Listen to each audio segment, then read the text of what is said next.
Hello everyone, welcome back to my YouTube channel. तो आज इस टॉपिक पे हम बात करने जा रहे हैं वो है कि प्रेगनेंसी में कब आपको सी सेक्शन करवाना पड़ता है। कौन सी ऐसी कंडीशंस आ जाती है, कौन सी ऐसी परिस्थिति आ जाती है जब एक महिला को नॉर्मल डिलीवरी की जगह सीजेरियन के लिए डॉक्टर रेकमेंड कर देते हैं। तो देखो, सबसे पहले तो मैं बताना चाहूँगी कि आजकल के टाइम में सीजेरियन डिलीवरी बहुत ज़्यादा हो रही है। अगर आप 10 में से 9 महिलाओं को पूछेंगी तो वो यही कहेंगी कि हमारी जो है सिजेरियन डिलीवरी हुई है।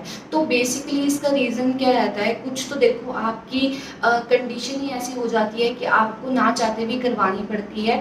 बाकी कभी कभार क्या होता है, महिला खुद सिजेरियन की तरफ ज़्यादा अट्रैक्ट हो जाती है, क्योंकि कहा जाता है कि सिजेरियन में ऑपरेशन के टाइम आपको एकदम सुन्न कर दिया जाता है, जिसमें पेन जो है आपको नामात्र होती है।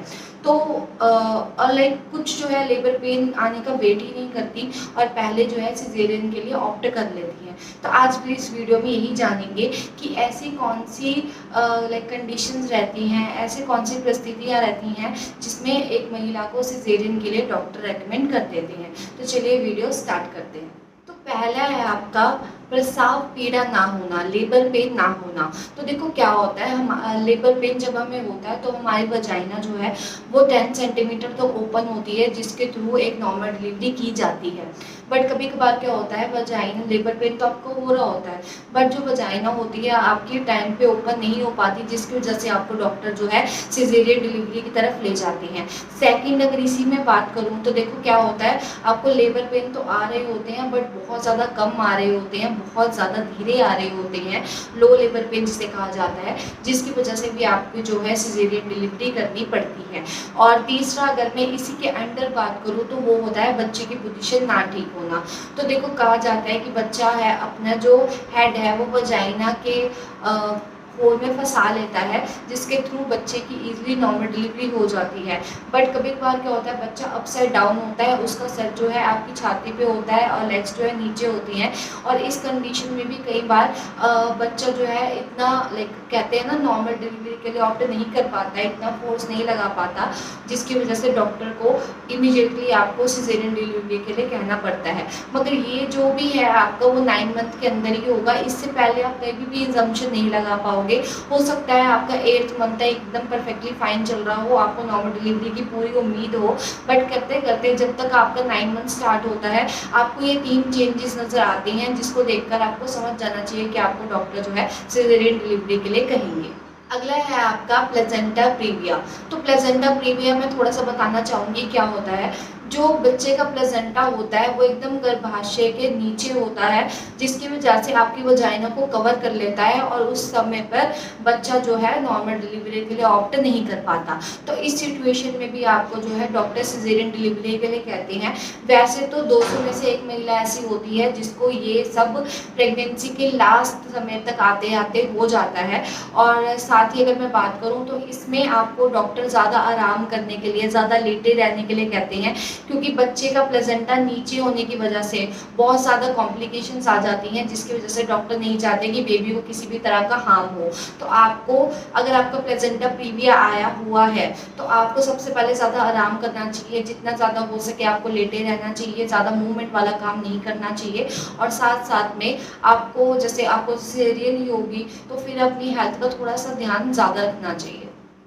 अगला है आपका यूट्राइन रैप्चर। तो देखो यूट्राइन रैप्चर क्या होता है, वैसे तो ये 1500 में से एक महिला को होता है। इसमें क्या होता है, आपका गर्भाशय हल्का सा छिल जाता है, जिसकी वजह से बच्चे को ऑक्सीजन की कमी हो जाती है। क्योंकि अगर गर्भाशय में हल्की सी आपके गर्भाशय का छिल जाएगा तो बच्चे जब ऑक्सीजन जो पहुंच रही होगी उसमें रुकावट आने शुरू हो जाएगी और बच्चे की ग्रोथ जो है वो वहीं पे रुकने का खतरा रहता है। तो आपको जब यूट्राइन रैप्चर हो जाता है तो आपकी उसी टाइम डॉक्टर को अर्जेंट डिलीवरी करनी पड़ती है, क्योंकि बच्चे की अगर ऑक्सीजन लेवल धीरे हो जाता है तो बच्चे के गर्भ में ही मरने की, कहते हैं ना कि प्रॉब्लम ज़्यादा हो जाती है। तो अगर आपको लग रहा है कि आपका जो वाइट वाइट डिस्चार्ज है ज़्यादा हो रहा है, या आपका जो यूट्राइन रैप्चर अंदर से आपको गर्भाशय जो है छिला हुआ है, तो आपको अर्जेंट डिलीवरी के लिए सिजेरियन के लिए ऑप्ट कर लेना चाहिए, क्योंकि ऑक्सीजन के खतरे की वजह से बच्चे की जान जाने का भी खतरा रहता है।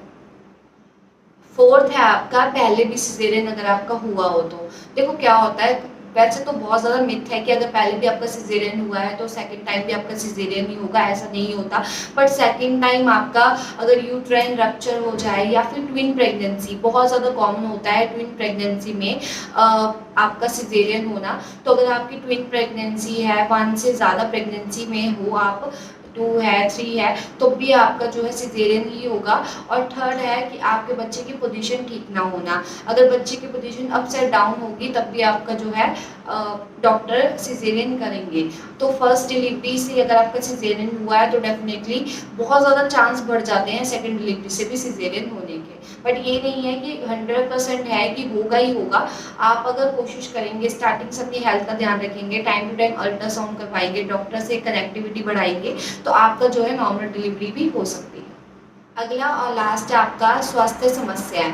तो देखो आपकी हेल्थ इश्यूज में क्या क्या आ सकता है। सबसे पहले आपको डायबिटीज़ की प्रॉब्लम हो सकती है, हाई ब्लड प्रेशर की हो सकती है, बहुत ज़्यादा जो नहीं देखी जाती वो आपका HIV हो सकता है, एड्स हो सकते हैं, और कोई भी ऐसी डिसीज़ जो आपकी बहुत टाइम से, जैसे हार्ट डिसीज़ होगी, बहुत टाइम से चलती आ रही है, तो इन सब के चलते भी बच्चे को बहुत ज़्यादा खतरा हो जाता है। क्योंकि कहा जाता है कि जो पेरेंटल डिसीज़ेज होती है, जो अपनी एक माँ या पापा को जो भी डिसीज़ होती है, वो ज़्यादातर खतरा यही होता है कि बच्चे में ट्रांसफ़र ना हो जाए। तो इन डिसीज़ेज़ के चलते भी डॉक्टर बहुत ज़्यादा आपको ऑब्जर्वेशन में रखते हैं। आपको टाइम टू टाइम जो है उसी हिसाब से मेडिकेशंस दी जाती हैं ताकि वो डिसीज़ बच्चे तक ना पहुँचे। और अगर उन्हें लगता है कि किसी भी तरह का खतरा बच्चे तक पहुंच रहा है, जो कि आपका second marker, triple marker test में पता लग जाता है, डबल मार्कर, ट्रिपल मार्कर में, तो डॉक्टर आपको अर्जेंट डिलीवरी करने के लिए कह देते हैं, जिसके लिए आपको सिजेरियन की तरफ जाना होता है। तो ये थी आज की वीडियो, जिसमें मैंने आपको 5 कारण बताए जिसकी वजह से डॉक्टर आपको डिलीवरी के लिए कह देंगे कि आपको क्यों सिजेरियन डिलीवरी करवानी पड़ सकती है।